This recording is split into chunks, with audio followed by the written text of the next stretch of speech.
Episode 21, Her Imaginary Friend.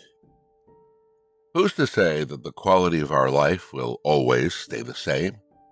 For many of us, life takes us through the journey of ups and downs to either reward us or to teach us a valuable lesson. Ricky is one example. Prior to him losing his job, Ricky was living the corporate dream. He worked hard and climbed to the top, making his family financially secure. However, an economic downturn affected his company and it went bankrupt. Ricky was retrenched and his financial situation took a huge hit. Ricky tried to seek other opportunities but failed. Their savings slowly dwindled, and Ricky eventually had to sell his beautiful home and flashy car within a year of losing his job. In desperation, he took a job as a delivery driver, but the low salary meant that they were placed under the government assistance scheme and given an apartment home isolated slightly off the suburbs. The area was filthy and had trash scattered on the grass patch in front of the apartment lobby. The residents there, as Ricky eventually found out, were either old, handicapped, or persons who just came out of prison and did not have a stable job to support themselves yet. When the family arrived and stood in front of their apartment building with their luggage and looked up at its rundown infrastructure, Ricky let out a huge sigh as they knew that this would be their life until Ricky could get himself back up and running. Hesitantly, they went up to their apartment on the third floor, unpacked their stuff, and went straight to bed that night as Ricky had to begin his job early the following day. Carla also had to begin her part-time work the next day at a factory nearby to help with the family's finances. Ricky's 9-year-old daughter, Laura, had to drop out of her prestigious school and move to a government-subsidized school near their apartment. The following day, as Clara ended work in the afternoon, in time to fetch Laura from school, they went home and Clara prepared lunch for the two of them while Ricky was still out working. To keep herself entertained while waiting for lunch, Laura played along the common corridor of her apartment floor alone as she didn't have any friends yet since moving to her new place.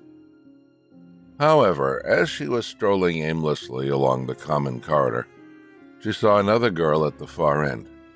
With long blonde hair, skin pale as though it hadn't seen the sunlight, and skinny physique. The girl seemed to be of a similar age to Laura. The girl waved at Laura and gestured her to come over. Laura smiled as she walked over and waved a gesture of hello. The girl then asked, "What's your name?" "I'm Laura. What's yours?" asked Laura. The girl gave a wide smile and said, "Lisa." As kids do, the two girls proceeded to play together without any actual objective. They ran around together as they giggled until the evening arrived. Laura then heard her mom call across the corridor, "Laura, it's time for dinner. Come home, wash up, then we can eat." "Yes, Mommy," said Laura as she waved goodbye to her new friend.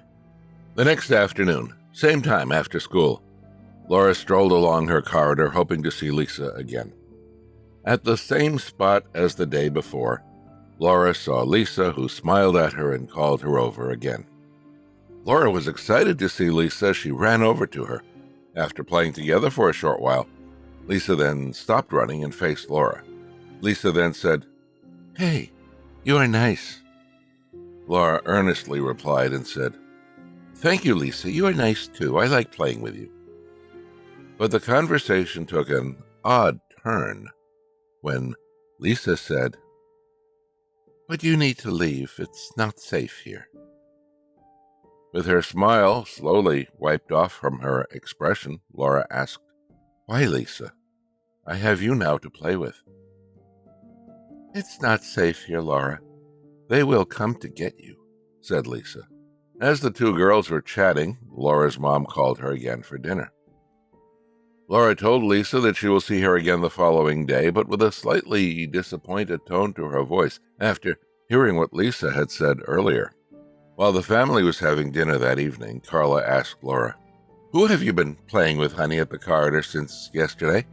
Seems like you made a new friend, but I haven't gotten the chance to see her." Laura then replied, "Her name is Lisa, Mommy. She lives here too." Carla then thought about what Laura said about having a new friend in the area.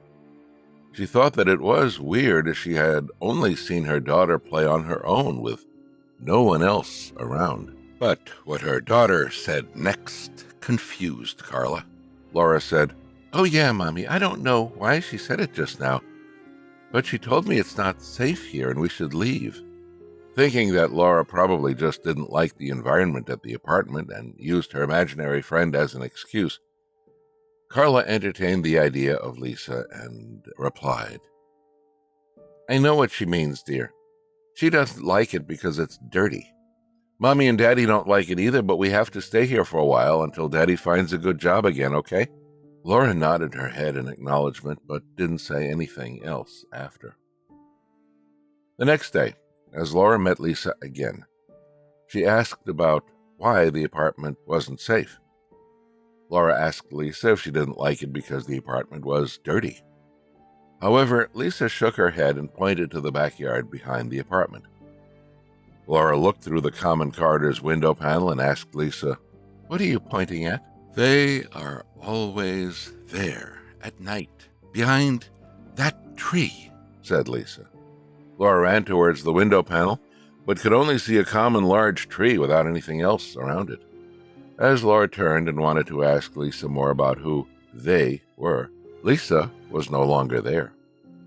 Laura walked around and called for Lisa, but she was nowhere to be found. Bored and alone now, Laura decided to walk back home. As Laura was walking back to her apartment, standing in front of her home was her mom. Clara then asked Laura about where her friend was. Laura told her mom that she didn't know where Lisa went and explained to her about the conversation she had earlier with Lisa. By then, Clara was convinced that it was Laura's imaginary friend, as she stood there since Laura began playing, curious to see who her new friend was, but only saw Laura playing alone and talking to herself.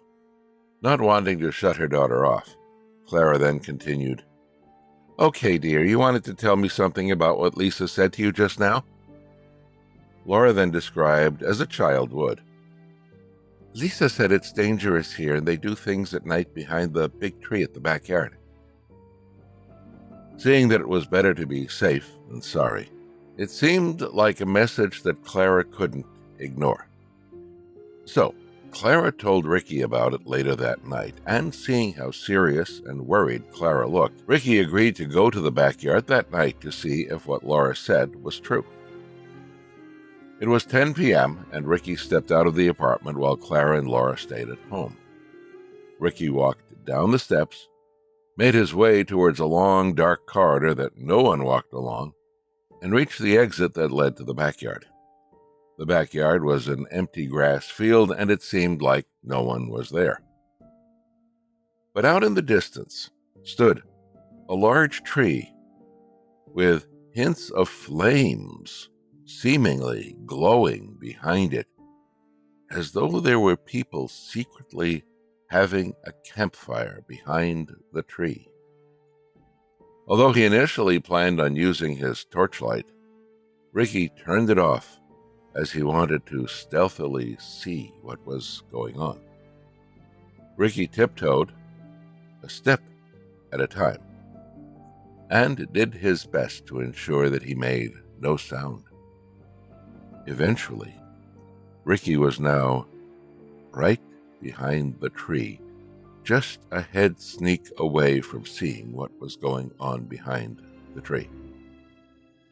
Slowly, Ricky peeked behind the tree, and what he saw seemed like a ritual being held with a group of men wearing hooded black robes and sat in a circle as they chanted collectively. It felt evil, and his instincts felt that something was very wrong. From his distance, he then saw his family photo among the few photos thrown into a burning bin as the chanting continued. That was all Ricky needed to see to know that something was wrong and that he wasn't willing to wait to find out more.